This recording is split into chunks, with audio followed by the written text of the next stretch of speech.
All right. Let's see if I've got any kind of sound real quick. I'm going to jump on my channel, just kind of do some testing with sound. Let me see. Microphone is not on mute. Um,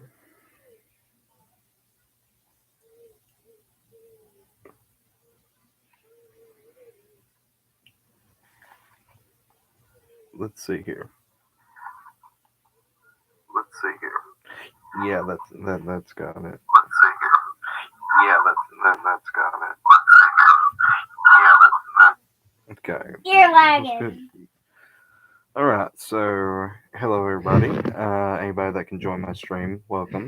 I am going to talk about a couple things tonight. I'm going to pull some things up on my screen here. I should still be streaming. Um, yeah. So anyway, as the name implies, I made a post this morning talking about how I wanted to try to kill several birds with one stone and cover subjects that I've wanted to cover for a bit. Um, I am going to talk about metagaming, gatekeeping, and the current project I am working on.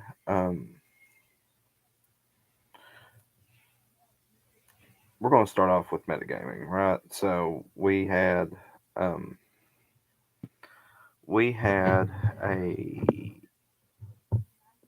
little issue whenever I was first starting up uh, my other campaign, my Thursday night campaign, in which we were making a discussion on what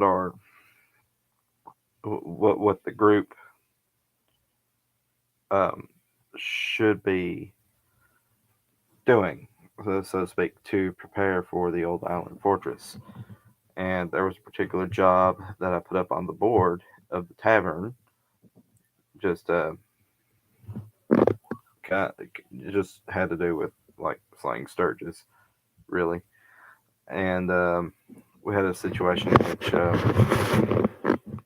one player was, well, he's not really a player yet. He's supposed to start next month or sometime after Christmas, and he was making the decision, I think, based off of experience gain, which is not a bad thing. But he brought something up into the chat, which a little bit debatable whether or not this was metagaming, I suppose, in which sturges are known to be kind of like magpies in that they will literally take um, things that are totally useless to them, and because of that, they will store up like gold and treasures and stuff like that. And so, like, that became apparent that that was his real motivation for wishing to um, undertake that um, particular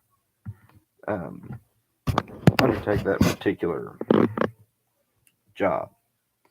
Um, Whether or not his character would know that Sturges have that particular habit, that's debatable. I haven't really made a decision yet on whether or not that's common knowledge or not to characters in the world, but I could see where it could be metagaming. It's one thing to say, let's take this job, get a little extra XP, whatever. It's another because you think you're going to get treasure out of it, which, I mean, you could say that for any adventure, really, but a lot of people use that as a motivating factor to specifically take on Sturges, pass over other opportunities in favor of taking on the Sturges. Um, so I don't, in my opinion, Sturges are just more commonly known as pests. Um, I think, okay, whether we realize it or not, we do engage in some degree of metagaming whenever we run our games and play. And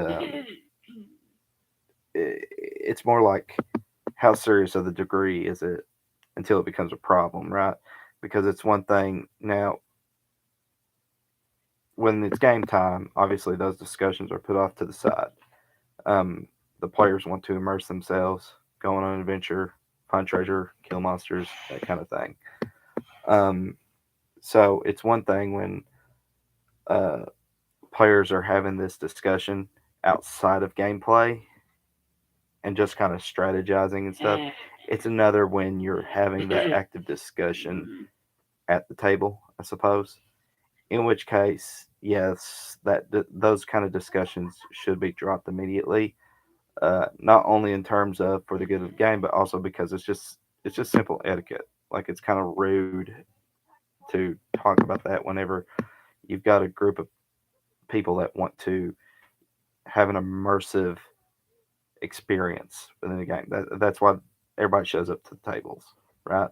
To forget the real world for a bit and to become something that they're not physically, only in their imaginations for a couple of hours, right? So that's the whole point. So um, that's why metagaming at the table during the game should be put down. Now, we in the OSR put a lot of faith in our players that they're because we have one particular issue, right? It's that stat blocks for monsters are usually in the same core rules as every other bit of information that they need to know during the gameplay, right? Um, so we had to put a lot, especially us as game masters and referees, we had to put a lot of trust in our players that they're not going to go to that monster section and look up stats and attack numbers and hit dice and morale and stuff like that and movement and all that. We're placing a level of trust that they're not going to do that. Um, as long as our players are having fun and interacting with the encounter in a way that makes sense, we're usually pretty good about it. That's probably where the modern systems do have a kind of a leg up over OSR in a way, in that the bestiaries are usually within a separate volume than the core rules or a player's handbook or something like that. Whereas with most OSR games, such as White Box and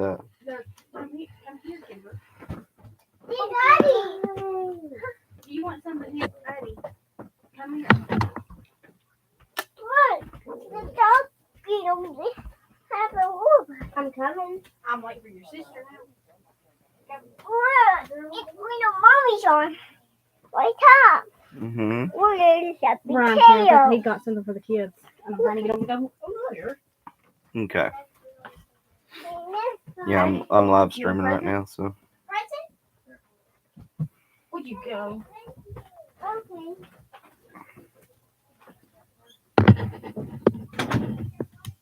Okay, I'm back. Anyways, um, what was I talking about? Okay. Anyways, the bestiary thing, right? Basic fantasy, old school essentials. I believe Labyrinth Lord. I think literally every OSR game in which you have a core rules book where everything that you need to play the game, because that's the whole selling point. Everything you need for a game is in one volume, usually for cost effectiveness, and because that's also the way that they did it back in the day, right? So like basic and expert and all those other sets, all the things that you needed to run a game and that the players needed to know was in a single book. I actually have the PDF on this laptop. I'll pull them up right now. Basic and expert D&D, basic rules Mold Bay.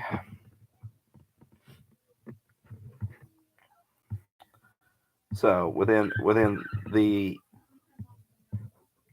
within the rule set, you have Yeah, like it's very similar, especially to those of you who are like me, play basic fantasy RPG. Um, Let me pull up that PDF real quick. Um, core rules right here. Basic fantasy core rules. So like you have a section for to go off of the chapter divisions. You know, because basic fantasy, the rule book is like 170 ish pages. Okay, you have the book divided into parts: introduction, player character. Part one is introduction. Part two is player characters. Part three is spells. Part four is adventure. Part five is the encounter. Um, Part six is the monsters, which is the biggest part of the book. It goes from page 54 to page 129. Then you have part seven, which is treasure. Part eight, game master information, alphabetical index, and then the open game license in the very back. So, like the first half of the book would be information pertinent to the player characters, and everything in the latter half from monsters on is game master information. Now, um, player characters are probably not going to be concerned too much with what the ruling on movement speed is. That's up for the game master to decide. Just for an example up here, because it's kind of early in the book, right? And it's kind of in the same. Um, okay, so movement, yeah, movement encumbrance. It's in the same thing as experience points tables. Same part of the book. Um, so, but there's no harm in the players knowing that, right? Um, so you have that section pretty early on the book, whereas the latter half is more meant for the game master. And so I have faith in my players that they're not going to be turning to the monster section during an encounter. Um, it they may like because it's a free book, number one, and that's why it's probably a good idea because everything for basic fantasy is free in PDF form. So that's why it's a good idea to that's why it's a good idea to like reconstruct things from modules since all the modules are available online for free. I had to reconstruct Old Island Fortress, for example, because one of the guys in the Discord turns out that again, like he had played it years ago. That's the caveat, but chances of him remember it probably not likely.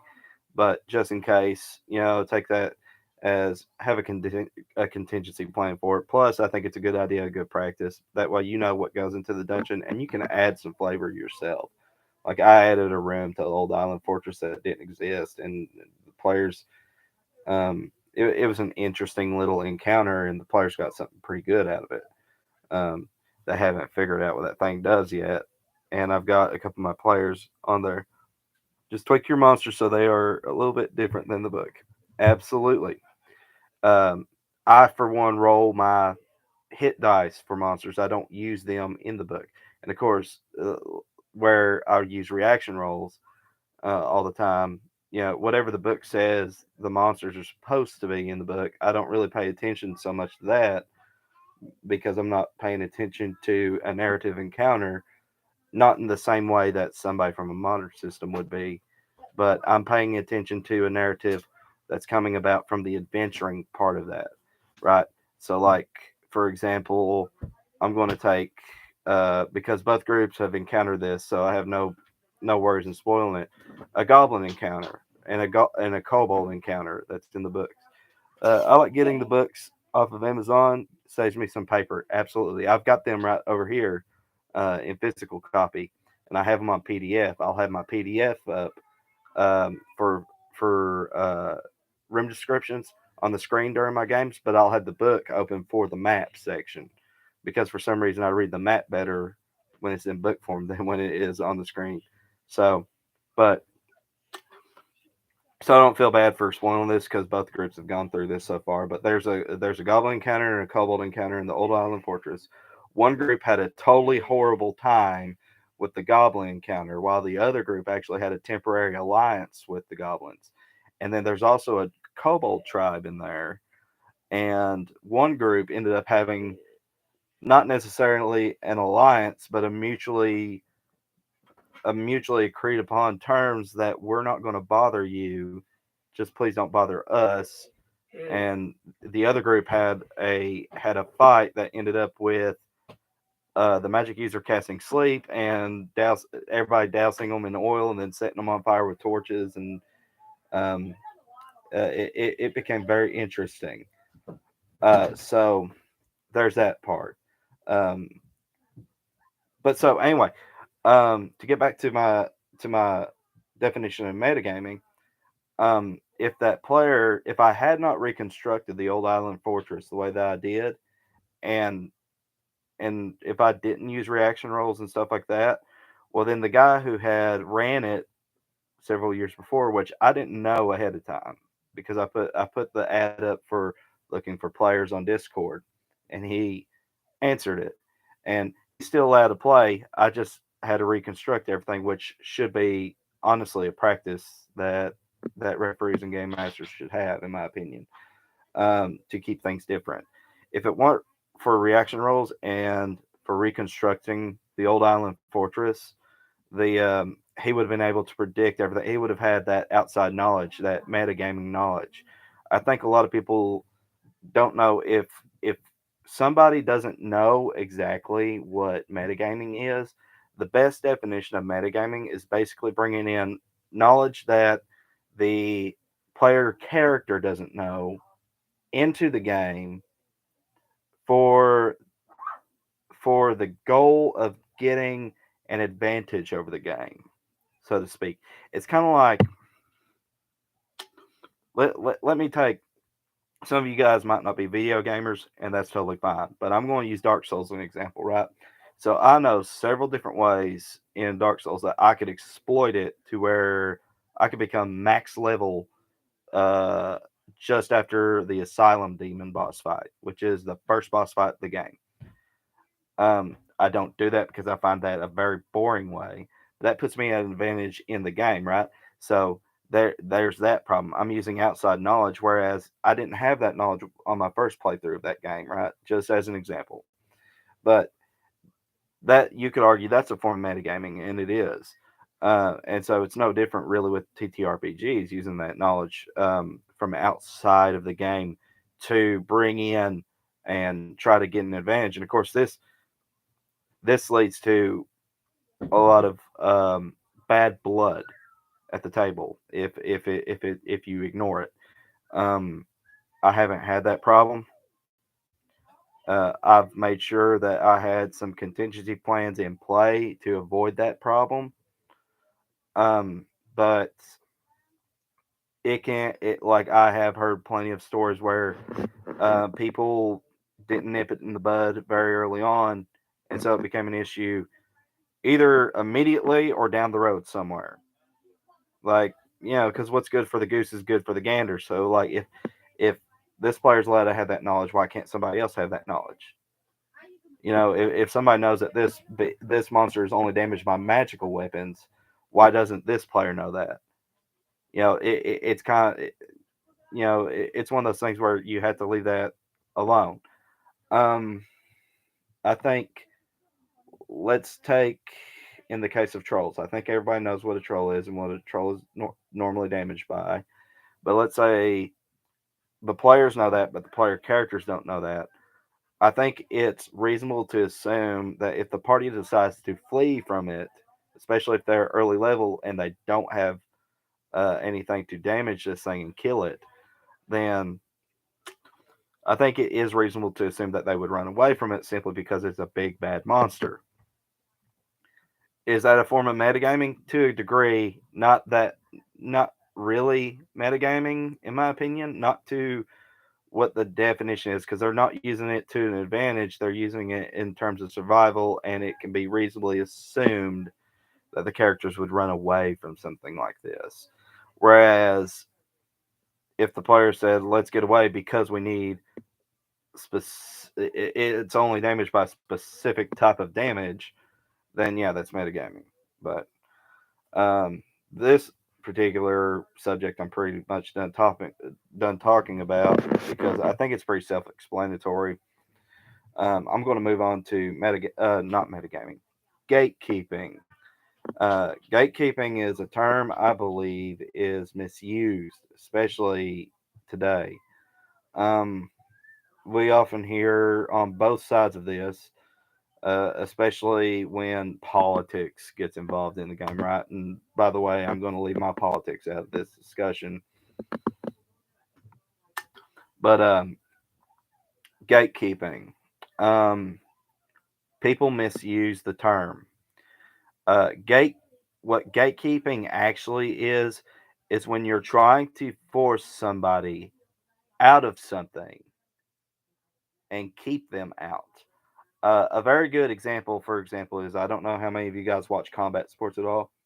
Have you seen the endless tunnels of Elendrin yet? No, I have not.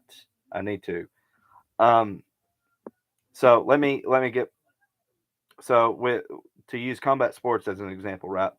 Uh, MMA, boxing, kickboxing, whatever you want to term. You have these guys called gatekeepers, and they're within the top 10. And what they serve as, they're usually at the bottom of the rung of the top 10. They're talented enough to get a ranking, and they're skilled enough to have a ranking. But for some whatever reason, they can't be consistent enough to take the title off the champion or to crack into the top five. Well, they might have cracked into the top five once upon a time, but now they kind of sit somewhere in the lower top 10. And so they're the guys to beat for young prospects up and coming in the sport to try to get into contendership. They're the guys that, and if they get defeated, those gatekeepers are probably not exactly going to lose a ranking. Like they might drop from number 9 to number 10, or they might stay at number 10 because somebody else from the top 10 might have got beat. But be that as it may, those gatekeepers within those sports exist um, as a way to keep. They're kind of like there to gauge the skill level of young prospects that are up and coming within it. Um, just as an applicable, practical example in the real world, right? And so it's misused a lot. So I'm going to go back to because you guys, I'm very sure that you have more experience than me in this TTRPG hobby. I'm sure of it. I say that because I didn't get involved until 2021. I didn't become a game master until January of 2022. So I was a player in a 5e campaign from 2021 till this day, and I don't mind being a player, but I would never run it. The system is just not something I want to run. I became interested in it because I stumbled upon Basic Fantasy RPG around this time last year. Looked at the system and I took it. 2017 here. Okay, so you got a few years on me. So um, and actually, my Thursday night group is a group made up of forever GMs, a couple of which have been GMing games longer than I've been alive. Right. So you have Dave Hunter there, 1978. You've been doing it 11 years longer than I've been alive. Right. And so my group, this is what it was very intimidating at first because a couple of those guys have been GMing and DMing and refereeing games longer than I've been alive in my Thursday night group. And yet they say the way that I run my games, they have no problems with it. They find it enjoyable. So I must be doing something right. So, um, but uh, so before this channel really started paying attention to TTRPGs and basic fantasy and really any game that features around the basic and expert Dungeons and Dragons rule sets that are um, out there in various different game systems. Um, this channel was primarily number one a vlogging channel, and I put like music stuff and all that on there. But number two it was mostly Dark Souls channel, Dark Souls and Bloodborne, and I'm going to give an example of when gatekeeping was used incorrectly based upon my experience within that hobby. There's a reason I don't really stream those games anymore. Number one, I didn't see a whole lot of interaction, and number two, the fandoms that are connected to those games are absolutely deplorable, degenerate, nasty human beings. Every year I do the Epic D&D and my Comic Con, and I let the group know that we are just here to have fun and raise money for Extra Life. Right. So that's the whole point of playing a game, is to have fun. And so I'm going to use Bloodborne as an example because Bloodborne, in my opinion, has the most sensitive fandom and community within the hobby. So I was part of several Bloodborne groups because I was a guy who did a lot of PvP, but I also did a lot of cooperation. I used to help new people through the game and help them beat tough bosses that they couldn't beat, get through areas they couldn't get through. Because in my opinion, it's honestly, in my opinion, it's such it's a very easy game out of the franchise. If you're having fun, you're doing it right. Absolutely, if you're having fun, you are doing it right. And so, really, I didn't have a problem with this community until uh, I didn't have a problem with the Bloodborne fandom until it wasn't very long after the Old Hunters DLC started releasing. It was maybe a year or two after that, and because the Old Hunters DLC released in 2015, 2016, something like that, and then of course us here in America, we had a very important thing happen in 2016. We had the screeching of the left whenever Donald J. Trump became the 45th president of the United States. And so, out of curiosity, if you're wondering, I did not vote for him in 2016. I'm actually a registered libertarian. I voted for Gary Johnson, if you absolutely must know. Most of you will not have a problem with that, but a lot of people on the left say I'm to blame for that, even though I didn't push the button for Donald Trump. It's always my fault. Anyways, so this is where you started seeing the politics get mentioned in these groups. It became very annoying. So I started kind of getting away from it. Uh, but you would get people wanting to help out. Bloodborne has this particular mechanic. It's called the Chalice Dungeons.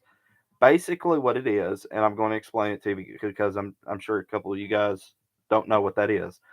The Chalice Dungeons, what it is you beat this boss in the main game, and it drops what is a chalice, and the chalice is this key to a dungeon area. And you have two types of dungeons. You have preset dungeons, which will be the same for everybody. And then you have root chalices, which are randomly generated chalices based upon the assets and of the particular areas of whatever chalice you got. And so there's one very infamous one called the Defiled Chalice, which is a dungeon which is cursed. And cursed chalices cut your HP in half. So let's say you had 50 points in vitality, um, which is your HP stat. That vitality will be cut in half to 25. So you go from having like 1500 to 750 HP. So this area is very infamous because starting out it's kind of rough, but new players will get used to it after the first layer. Where it starts to get hard is with the second layer boss, which is the watchdog of the old lords, and it's a big giant fire beast with multiple eyes, and it has a lot of health, and it does a lot of damage, and it can easily one hit kill a player in a fight. There's this NPC that you can summon for help called Queen Killer, and he does okay in this fight, but really where he starts to drop off is on the next boss, which is Amygdala. Amygdala in that layer is this big Lovecraftian looking monster. It's got several arms, and its head is shaped like a walnut, and it's got like these rivets and everything, and like it has multiple eyes that will pop out when it does like laser attacks and stuff, and it has a lot of health, and And again, it's another one hit kill kind of thing. So where people have problems with it is normally because Queen Killer did okay with the Watchdog, they will summon him for Amygdala, but Amygdala will kill them, kill Queen Killer very quick. And now because Queen Killer was summoned, the boss has more health because of that and higher defenses, and now the fight's immensely more harder. And I got accused of being a gatekeeper because I was given I was trying to give advice. There was a player that was complaining on the boards because in order to cooperate online in Bloodborne and in Dark Souls, you have, especially on PlayStation, you have to have a PlayStation Plus account. Therefore, you have to have that subscription, so you have to pay money in order to have that subscription to play with other people. And he didn't have that, and that's understandable. I didn't have that for a while either. And I still don't. And I don't have it now because I just don't play that much anymore. And because some people A can't afford it, or B there's more important things to spend money on. It's not that expensive, but there's more important things that $20 can go to. 20 bucks goes a long way right now. So, anyways, um, really where I got called a gatekeeper is because I was giving him advice because he was having problems with the amygdala, and I asked him, "Are you summoning Queen Killer?" He said yes, he was, because Queen Killer did so well with Defiled Watchdog. And I said, you should ignore him altogether and just fight the boss by yourself and learn the attack patterns and kill it, because you're giving him more health and you're giving him more defenses, higher resistances. And immediately I got jumped on for being a gatekeeper because he doesn't have PlayStation Plus, so he can't summon anybody. So this is the best option he has. And I'm like, no. And it was so weird at how quickly like the screeching got out of control to the point where I no longer engaged with that particular post. But what got me kicked out, and this is a problem that not only exists in Bloodborne, but it exists in the current TTRPG hobby, right? The cosplayers. So I'm going to be that guy. And you can disagree with me if you want. Cosplayers, if all you are is a cosplayer, you are not part of the hobby. Period. Um, we have a lot of people that go online that draw these characters, these OCs, give them weird little backstories because they want to live out a wet dream they have based upon whatever in the world um, lusts they have, and they want to pretend they're part of the hobby, even though they haven't played a game. They're not going to ever play a game. They don't want to play the game. They just like making characters, but they want to feel a part of the hobby. If I'm going to be that guy, if you're not a player, you are not part of the hobby. And that goes the same with if you're a cosplayer. So you had women that were coming into the Bloodborne groups who were there's a particular boss in the DLC area called Lady Maria. And if you have a chance, look her up. And a lot of the times, these women will get into that group dressed up as this character, except not wear clothes. Like they'll just be wearing bra and underwear or bikinis or whatever. They'll have the hat and they'll dye their hair silver, but that'll be it. And they like to be fans, but they've never played the game. They don't know anything about the game except you got a lot of these thirsty men, really boys, in the group that have never touched a woman, never seen a woman. What's up, Sarah? That's my wife, by the way.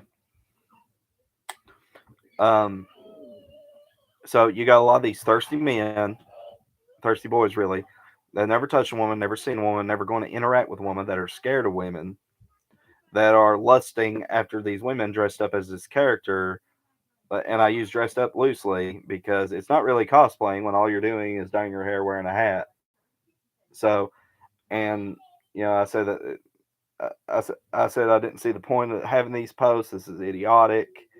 The group is supposed to exist for people who actually play the game, to actually get help or fight one another in the game or whatever. And I got jumped on for being a gatekeeper for that, in which I'm not sorry. If you're just a cosplayer, you're not part of the hobby. Um, you have to play the game. And so that's my belief with the TTRPGs too.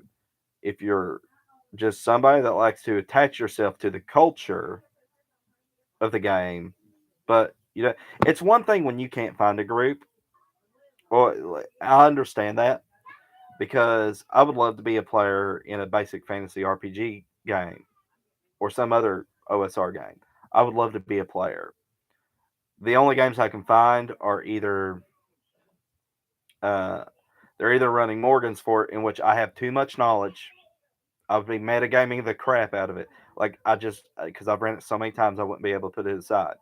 I would just something in my brain would click, and I wouldn't be able to play fairly. I would have an advantage over other players, so it wouldn't be right morally, ethically, at all. And it wouldn't be fair for the game master or any of the other players at the table.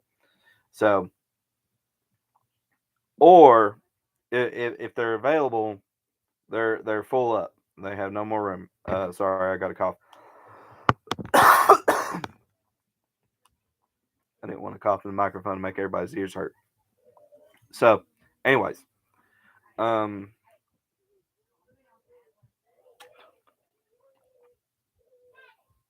they're full up. So I understand the struggle. If you know what you're looking for as a player, you know, and nobody's giving it, nobody's running it, nobody has it, there's a struggle, and I understand that. It's especially if you're a game master and you want to be a player, especially in these kind of games, it's the game master's paradox. You want to play in your campaign so bad, but you can't. Which technically a game master is a player, like in their campaign in a way, but um, not in the same degree that a player character is, right? So yeah, and we just live by it. But which one of my players who's actually a subscriber to my channel, he's uh he's putting together a thing right now. He's going to invite me whenever he gets it put together. Um, so we'll see how that goes. But gatekeeping is not the same as discriminating based upon who you want at your table. I want to make this very clear from the outset. Every game master has the right to pick and choose who they have at their table. I don't think that should be a controversial statement, but for some reason it is today.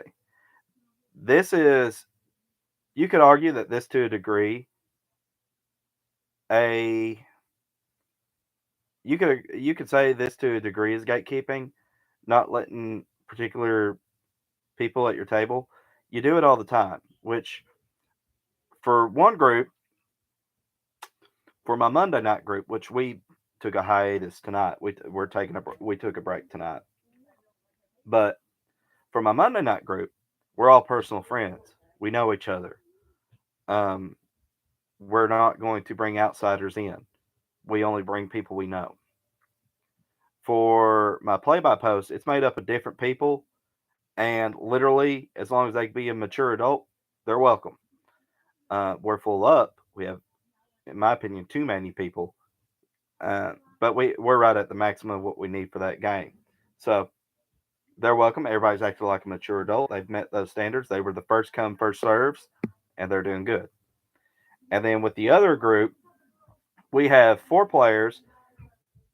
We should have 5 after January when one guy gets his schedule straightened out, and then we have another guy who's coming in, supposed to come in at January, who is a former coworker of mine that wants to play again. So we're supposed to have 6 players. We're hoping anyway. If not, we have 4 right now, and that's been plenty. Um, so, anyways, and these guys answered ads. I didn't know any of them. I found them from different places. Two guys came from the Basic Fantasy RPG Discord. One guy came from the Bandits Keep Discord. Another guy came from the Red Caps Discord. And then I found the newest one came from Basic Fantasy RPG Discord as well. And the other guy is, again, former coworker of mine I know personally. So literally the only requirements to join my game was to be a mature adult. Now, I, at a principle, don't play with women who are not my wife. If my wife is not going to be involved in the game in some way, shape, or form, I believe it's a responsibility, keeps my accountability as a father and a husband in check uh, because marriage is all based on trust. I know that's a crazy thing to believe in this day and age when people just want to play house and whatever, but I won't play with women if A, my wife is not involved in some way, and B, the significant other of the other woman is not involved in some way. So, um, I don't play with people who are, you can kind of tell from their personality that they're going to be a problem. So, now I'm one of those guys that believes that if you want to play the game, you have a right to play the game. This does not grant you the right to join anybody's table. What I mean by that is that you have the right to play the game, especially if you bought the game, especially if you're interested in the game, you want to play. But nobody is required to let you join. So you have that struggle of finding people who are A, looking for somebody, and B, you can conform to the etiquette of their table or their group or whatever. So that's it's something that I think in this day and age, because I have no problem with, because I'm a very libertarian guy. I'm a very much a I leave you alone, you leave me alone. Um, you do your thing, I do mine. As long as we're not hurting each other, I don't care what you do. What you do in your personal life doesn't affect me at all. Um, so, but I'm of the personal belief that because I'm okay with a bit of inclusiveness. Um, true inclusiveness, which is if you're interested in a game, then yes, by all means, get involved. But not in the same way as you should unconditionally bring people into your table.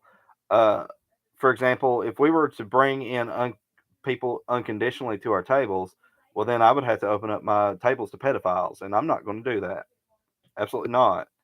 That's a group of people I don't care drop dead off of the face of the earth, by the way. So, um, inclusivity does not mean unconditional privilege. You know what I mean? So there's that. And I guess I'm about done with this topic. I really can't think of anything else I want to say. Um, I think I had a couple points, but I might have forgot them. Um, but oh yeah, I wanted to bring up because I, the way that I run my games as sandboxes and dungeon crawlers. Like the emphasis is placed upon the gameplay. Back in the day, every group I knew of played the game a little differently, and it was all good. We respected the group's rules if we joined their game. Absolutely, that's it's the social contract, which I should probably do a video on one day. Well, I don't know. I don't know if I could add anything to that topic. Which you could say anything about. You could say that about any of my videos. Really, to be honest with you. Um, just for some reason, people like hearing me drone on. I don't know why. Which I thank you guys for joining me tonight. I really do appreciate it. I'm boring as tar. I don't see how you could sit here and listen to me drone on, but I mean, thank you nonetheless. 81 subscribers. Boy, howdy. I never thought that I'd have that. This year has been really good for this little channel. Um, but I run my game as sandboxes. I would do. I would just do a video on it, bro. Yeah, yeah. Why not? People just like listening to me. I don't. Again, I don't know why I'm monotonous and drone on and whatever, but yeah, I'll probably do a video on that social contract. But Um, I got accused of a very strange thing in that because a weirdo online, because of course it is. So I run my games as Sandboxy. My opinion is B2, keep on the Borderlands, especially if you're going to run a sandbox adventure, is the best source of material to draw inspiration from for a campaign. And I'm going to talk about that a little bit later. But because I'm going to talk about my project I got going on. But so, anyways, I run my B2 was my first module. Man alive. Morgan Sport was mine, the first one I ran anyway. Um, which is basically B2. Uh, so, but I've got B2 as a PDF on my computer, and I draw a lot of inspiration from it. But I run my game as sandboxy dungeon crawlers. Um, they interact with the town a little bit. Nice, yeah, very nice. So they interact with the town a little bit, little role playing, but it's very role playing light. Most of the role playing comes from the interaction from between the players themselves more than it does from them and the NPCs. So far, the only interactions they had with the NPCs is Garnoth, the tavern owner. They've gotten some drinks from him. Stayed in the tavern. Got a bed and this, that, and everything else. They've interacted with the trader, a guard, and took up a night watch job to get some extra gold for a little bit to save up money for uh, preparation and gear for going into the old island fortress. Um, but anyways, mostly dungeon crawling. Like that's the centerpiece mechanic of my games. Is like let's get them in the dangerous area and see what they do. And somebody, of course, on the internet, some weirdo, said I was a Nazi for running a dungeon crawling campaign because it's colonialism. I portray my orcs as atheistic, murderous, wrathful demons with nothing human about them. So that's bioessentialism, by the way. And because that remark I made earlier about not playing with women if my wife's not involved, misogyny. So you can't win with this particular group of people. Which I'll say this, because I'm not going to broadly generalize people. Most people on the left are rational thinking human beings. I don't agree with their politics, but they're allowed to have them. But then you have guys like that weirdo, that neon haired colored weirdo that exists, that is a blight on humanity and everything about Western civilization. Um, that's somebody that those are the kind of people I wouldn't have a problem with being pushed out of the hobby. But be that as it may, they spend money on their stuff and they buy things. A lot of them do anyway. Most of them just get on Reddit and post their weird, strange illustrated art. But be that as it may, they're not physically harming me. They're just trying to ruin the reputation of people like me when we run our games a certain way instead of like wet dream simulators for weird, strange fetishes. So, um, but that's all I really got on gatekeeping. So, the last thing I'm going to talk about in this little stream is I want to run Tales from the Laughing Dragon. Yes, I want to get that. I haven't got it yet. Um, I do know that there are things in there that are very good, especially for a level one party. So, I've taken things from so far my level one party in my Thursday night group. I've got things from Morgan's Fort, Chaotic Caves, and I think I took Brymasson from the Adventure Anthology, and I'm going to add more stuff to it because that's the cool thing about these sandboxing modules. You can literally just plot things down in there as you plan along, like as you have a few locations. So I'm going to talk about a project I've got going on, and I'm going to bring it up real quick. Um, and close this out. We'll pull up my stinking. I wish I had screen share. I couldn't get OBS to work on this computer, and I'm going to eventually get that settled.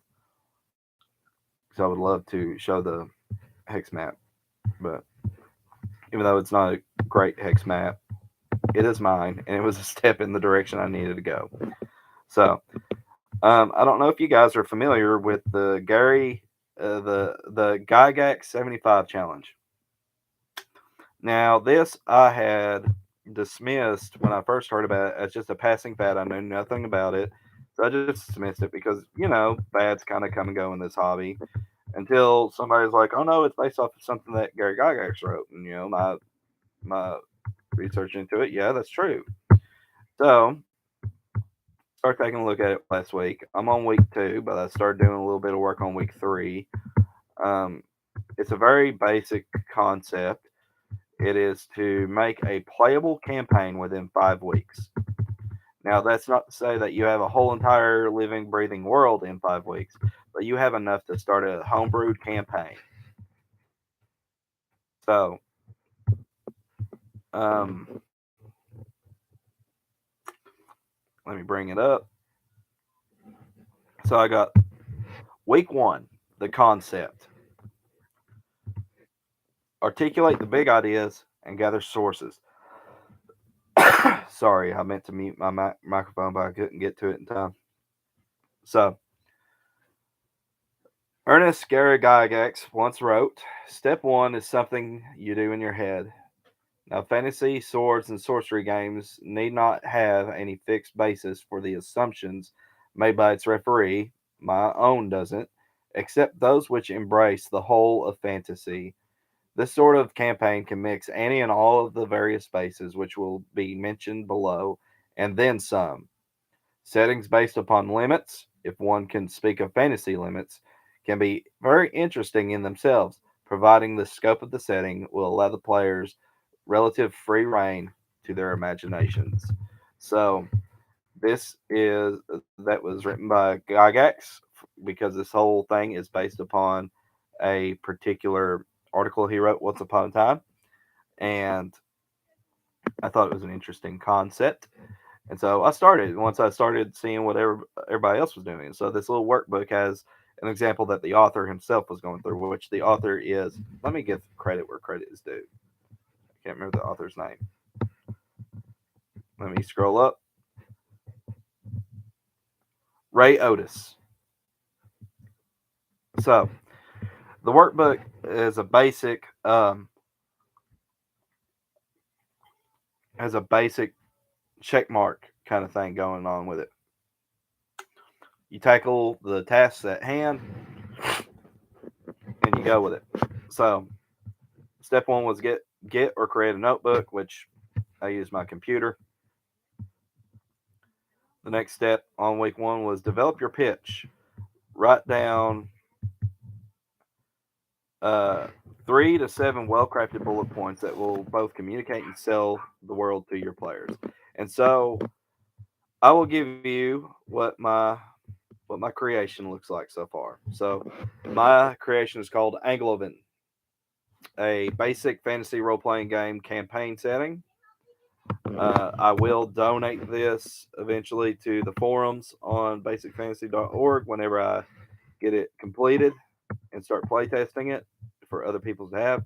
So I developed my premise into 7 bullet points, and I'll go through them. So I'm going to be just reading what I've wrote. This game is going to be based upon the basic fantasy role-playing game rules created by Chris Gonerman. However, some rules have been modified to fit the setting of Anglovan, and the changes will be further expanded upon below. In the meanwhile, the premise for the game will be summarized here with a few bullet points. 1. A sandbox-style adventure that will feature hex exploration and dungeon crawling. Towns and cities and settlements exist for role-playing, resupplying, finding out rumors, seeking out various services, etc. Returning to the town after exploration will normally signal the end of a session. And that's the way I normally run my games. You return to town from the dungeon, the session is normally over. Normally. Not always, but sometimes. Most of the time. Number 2, the setting is human-centric, with humans being the only race allowed to choose a class if the stats allow such. So, race is class. Dwarves will be fighters. Elves will be magic user hybrid classes.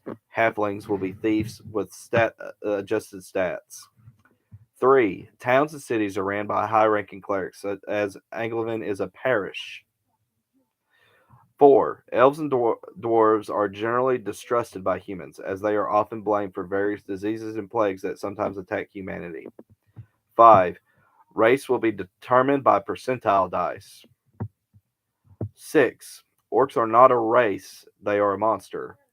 They are the embodiments of wrath, murder, and atheism. Like a blight, they pillage like locusts and exist to destroy all civilizations. 7. Humans are the most diverse race, both in appearance and skill. Their expansion is due to this diversity and willingness to persevere in the face of adversity and the fact that they are the shortest lived race.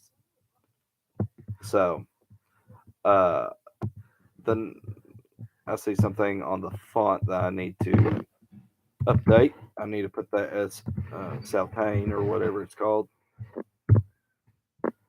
So, going on to the next part of that workbook. So, that was the pitch, my premise. Gather your sources of inspiration. So, to basically um, break it down, make it brief. Make sure it has no more than 7 entries so that your ideas don't really get scattered and dragged in too many directions. Um, you don't have to share these with your players.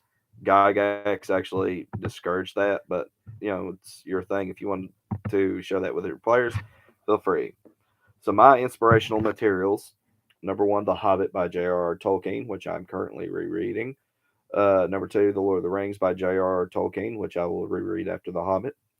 3, The Complete Works of Fiction by H.P. Lovecraft, which I will reread after that. 4, B2, The Keep on the Borderlands module by E. Gary Gygax, of course. Um, 5, BF1, Morgan's Fort campaign setting by Chris Garman. I felt like it had enough differences from The Keep on the Borderlands for me to justify putting it on this list. And then I have 2 video games. 6 is Dragon's Dogma, and 7 is Bloodborne. Because I do love those games, even though the communities around them are garbage. So I have race rules, by the way. So because as I stated, this is human centric setting. I have rules for the races. Humans are the most diverse race. They are also the most plenteous. They could be any class except for magic user hybrid classes. They gain a 10% bonus to experience points. A player is a human on a 1 to 70 on the percentile dice. So you roll the percentile dice, you have a 70% chance of being a human. The other 3 races each have 10% equally. 2, halflings. Halflings are the smallest and physically weakest of the player races. They require twice the amount of rations while exploring. They play as a thief class with skill adjustments based on race. They receive a +2 to armor class and a +1 attack bonus with ranged weapons. All the skills from basic fantasy role playing are the same, with exception to the following skills on the table below, which I adjusted the uh, for the halfling specifically. A player is a halfling on a 70 to 80 on a percentile dice. Stat adjustments based upon the rules from the core rules for being a particular race. So stat adjustments for a halfling will be dexterity. The formula will be 9 plus a d10 minus 1. So you could get a higher dexterity or none, but you will always have a minimum of 9. And strength is a 3d6 minus 1, but 3 is the lowest possible, so you can't get a 2. And then, of course, I bumped up the skills for hide and move silently, but I bumped down the skill to climb. So a level 1 halfling will start with 80% hide and 50% move silently, but a 10% in climbing. And I use the Hobbit as an inspiration for that because Bilbo was actually able to sneak up on the trolls in chapter 2 with very little difficulty. It wasn't until he picked the pocket of I think it was William and the wallet said, "Yeah, who are you?" And like that's when he was discovered. So, but I left pickpocketing alone, and of course, Bilbo's not exactly known for climbing. In fact, the dwarves had to help him up when they were escaping the goblins from the mountain, the Misty Mountains. So Bilbo's climbing skill will be a 10%. So I bumped up hide, which in the basic fantasy core rules is 90%. I think it was 90% outdoors and 70% indoors, or it could be the other way around. I just made that as an 80, just in between, just for the sake of uh, having a type list, really. Um, let me got us a sex bot here. Let me just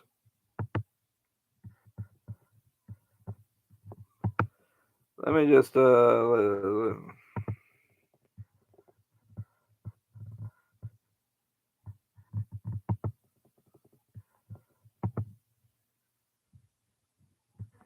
we go. Let's get that sex bot out of here. That's the first time I've ever had a sex bot on my streams. I feel important now. I really do. So let me continue on with dwarves. Dwarves are born of the mountains. They are exhausted easier in direct sunlight. I see a misspelling here. Type direct instead of direct sunlight, suffering an attack bonus penalty of -2 if not covered and or cloaked from the sun. Now, the reason I did that is because there's actually a Germanic myth concerning Thor and a dwarf who was trying to become betrothed to Thor's daughter, and Thor tricked him, and he turned into stone in direct sunlight. I didn't want the dwarves to have that big of a harrowing punishment, so I just made it to where negative -2 attack bonus penalty in direct sunlight. But they are a fighter class with a D10 hit dice. So they are the only race that has dark vision, by the way. A player is a dwarf on an 81 to 90 on a D100. Stat adjustments will be Constitution, 9 plus 1d10 minus 1, and Charisma will be 3d6 minus 1, with 3 being the lowest. And then, of course, finally, elves. Elves live in communes and forests and therefore prefer nature over towns and cities. Elves are the most frail race, being the most susceptible to diseases and illnesses, except for their immunity to ghoul diseases. Elves are a magic user hybrid race that uses a d6 hit die. They level the slowest, but can be the most versatile because they could be a magic user fighter or a magic user thief. And I gave them a d6 hit die no matter what on that because, I mean, if you roll good enough to have an elf that could be a thief and you need a thief, it would be a good idea. Uh, a player is an elf on a 91 to 100 on a D100. Stat adjustments will be intelligence 9 plus 1d10 minus 1, and a constitution score of 3d6 minus 1, with 3 being the lowest. So, then with that next section, I went into week 2. It has extra credit, like assembling a mood board and getting a bunch of images, and that's fine if you want to do that. I just wasn't interested. And to practice your pitch, which I mean, I've rewritten it several times and have spoken it out loud several times. So yes, I've done that. No, you didn't need to be here for that. So week 2, the surrounding area, map the land around the dungeon and town. Gary suggests sitting down with a large piece of hex ruled paper and drawing out a large scale map. A map with a scale of 1 hex equals 1 mile will be about right for player operations such as exploring, camping, adventuring, and eventually building their strongholds. Even such small buildings as a witch's hut and side entrances to the dungeon can be shown on the map. Central features of the map must be the major town and the dungeon entrance, which the hex map is something that I'm constantly revising because I do like to have extra entrances and stuff like that. And so you guys won't be able to see it, but uh, get hex paper, which I got printable hex paper saved on my laptop. One large settlement, I definitely put that down. That was, Hey, Dad, I'm back. hey, honey, that was Gall Death. That is the biggest city on my map. Two other settlements, camps, larger or smaller towns, a keep, a home base for the fantasy race, etc. And I definitely have that. That is, let me pull up my hex map. One is named Nema, and the other one I think is named Fared. Yep, Fared and uh, Nema. So I put that down.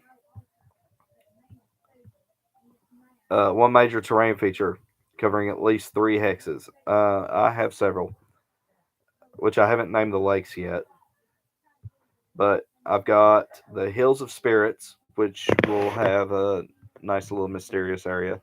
The Halthan Mountains, which is where Farad will lie, and the Anthan Forest, which is where Nema will reside. And of course, the Tower of Anthan is in the Anthan Forest. One mysterious site for exploration. I have a couple. I put the Hills of Spirits on there, and I have the Tower of Anthan, and I actually put another one right up here, the ruins of Arca. So I have that. One dungeon entrance at least. So that one is for my mega dungeon that I'm going to build. The Tomb of the Forlorn. And then, of course, one hex equals 1 mile. So, stinking sex bot. uh, what's up? I shot it. Okay. I had a sex bot getting on my stream. Yeah, what? I had a sex bot getting on my stream. Well, tell her to leave. I muted it. It's a bot. It's not a person. I will beat up robot. I muted it. So, and then of course, keys to your map. So like I made everything. I needed to develop the keys, but I made everything to where I'll know what it looks like. But when I obviously will have to, put a key for people who didn't create this. So, uh, if and when I do publish it one day on the forums. So, extra credit, pimp your map, stain it with coffee, burn the edges a little, or add some color. I added color. Create random encounters table, and I did do that. So I didn't necessarily copy the basic fantasy RPG table. So I'll go down to my wandering wilderness encounter table. So you roll 1d6 every 4 in-game hours of traveling in the hex. Most PC parties will be able to cover a minimum of one hex every 1 hour, covering 12 hexes in a day. The group is assumed to move along with the slowest player character, which generally is the PC with chainmail. Let me cough real quick.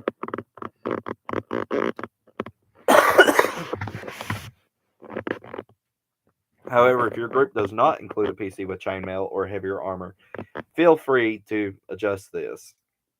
During daytime hours, a 1 on a d6 will mean a wandering encounter. During nighttime hours, a 1 to 2 on a d6 will mean a wandering encounter. At this point, roll 2d6 depending on the area. In the core rules, it's 2d8s. So, but I kept everything manageable. That way, I wasn't putting a terrible amount of work on myself. At this point, roll 2d6 depending on the area. The grasslands on the hex map, colored in light green. The forest areas on the hex map, green and dark green. And the mountains on the hex map, gray and dark gray, will use their own tables. So for grasslands, a 2 is a green dragon. A 3 is a giant bee during the day or a troll during the night. A 4 is a pilgrim NPC party. A 5 is a giant fly. 6 is goblin. 7 is orc. 8 is a bandit party. 9 is a merchant party. 10 is a lion during the day or a wolf during the night. 11 is a knoll. And 12 is hill giant. Forests. So a 2 is a black dragon. A 3 is a treant. A 4 is a black bear. 5 is a pilgrim party. 6 is orc. 7 is goblin. 8 is adventurer party. 9 is wolf. 10 is grizzly bear.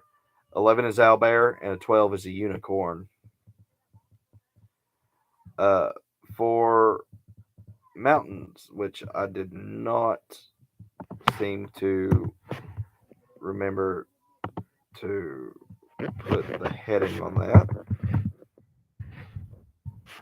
Let's adjust that. There we go. I'm glad I caught that.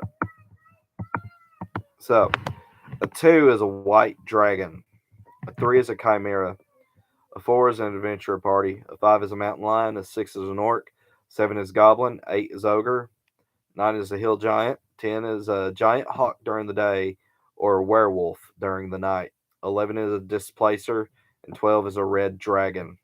So, just as something that was manageable to remember, uh, 6 is the average on a 2d6. So, orcs and goblins were going to be the most likely to be encountered. And then, of course, I went on to the next week a little bit. So let me go down.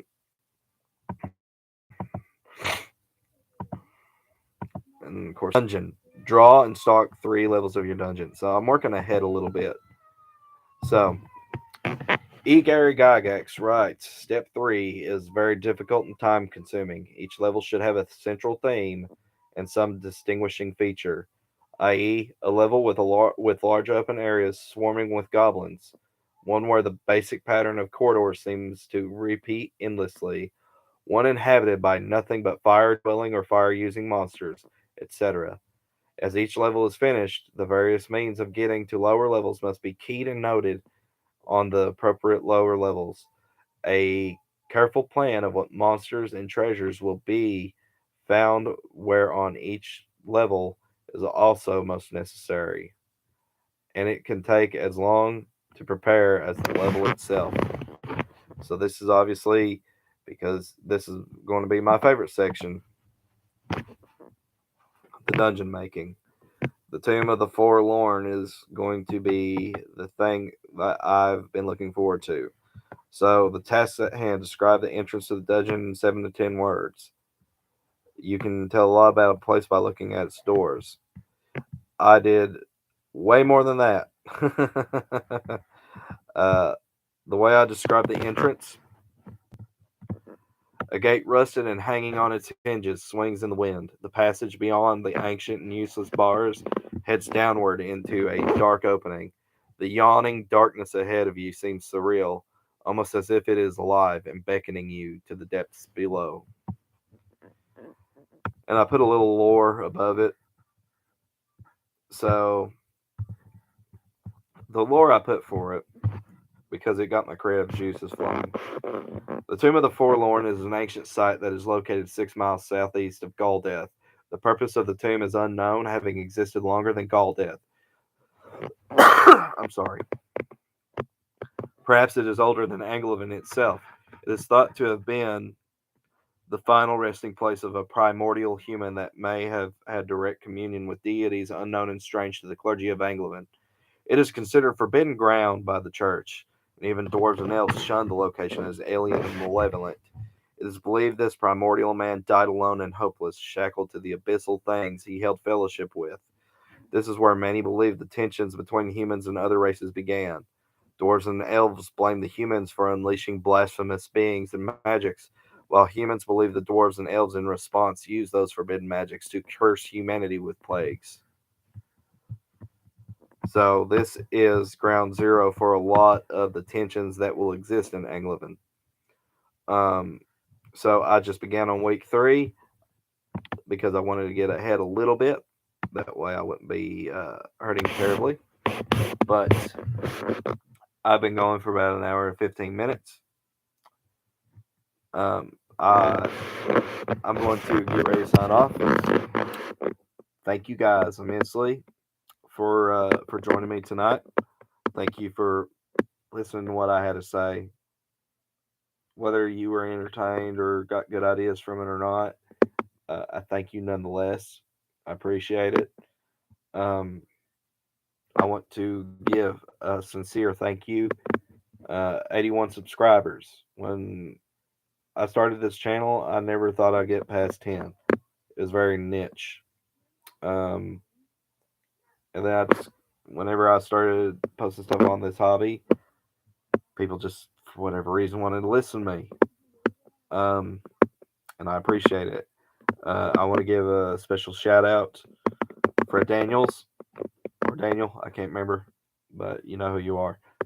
He was one of my earliest supporters for this channel. Hey, there's Fred. I was just talking about you, Fred. So I want to give a shout out to Fred. Thank you, Fred. You were one of my earliest supporters, especially when I first started. Um, look forward to seeing your project on the BFRPG forums. I'm looking forward to publishing it. I need to play it, of course, after I'm done with it. But yeah, hopefully I'll get some kinks worked out. That's that, anything else. I want to give a so yeah, I gave Fred his shout out. Um, he was one of my earliest supporters whenever I first started talking about this hobby. I'm quickly coming up on my 1 year anniversary of becoming a game master for a basic fantasy RPG game. I want to give a shout out to Brian James, who is actually one of my subscribers and has joined my channel. Give a I don't know his real name, only know his Discord handle, but Hitzberg the Berserker. He's also another one of my players. He uh, he just recently joined us. Uh, he plays Dirk, the halfling thief. So I'm looking forward to our games this Thursday. Thank for his support, and Carl, who plays Grant, the half orc fighter. I want to give a shout out to Tibble, Zach, who plays Gwydion, the human magic user. Brian plays Carfanek, the dwarf cleric. And then for my other group, I want to give a shout out to uh, Donnie, who plays Damien, the human assassin. Brad, who plays Grog, the half orc ranger. Sarah, who plays Hila, the fawn druid. Jose, who plays Reedmon, the elf magic user. Uh, a different Zach, who plays Athena, the human fighter. Um, I don't know his real name, but Vader, Lord Vader, who plays Lily, the halfling homebrew class. We're going to balance it and see how it works, but it's going to be like a fighter cleric hybrid, not a paladin, but like an elder knight. I think is what he's calling it. But shout out to him. Um, and anybody else from that group I'm missing. Oh, and Ben, who plays Boing Boing, the Tengu thief. There's a reason he's named Boing Boing. Anybody that knows anything about Tengus is that they mimic sounds, and he took the name from an old cartoon, Gerald McBoing Boing. So Boing Boing it was. So a little bit of a colorful character. Some of you might roll your eyes at that. That's totally fine, but I thought it was funny. I got a kick out of it. So anyway, 2022 is almost over, guys.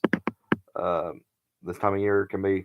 I want to say this time of year can be rough for people. So if you know anybody in need, don't be afraid to help them out. And if, of course, you're somebody who um, struggles with like mental stresses and stuff like that, don't be afraid to get therapy. I actually go through therapy every Tuesday. So um, for anger management. So like this time of year can really amplify those kind of feelings. So stay safe out there. Um, we here in my little area, I actually think a big chunk of the U.S. get ready to have a blizzard next week, I guess. So stay safe and stay warm, guys. It's been getting cold over here already, so I'm sure it's cold everywhere else right now too. Um, so I guess I'm going to go ahead and sign off. As always, take care. God bless. See you on the other side.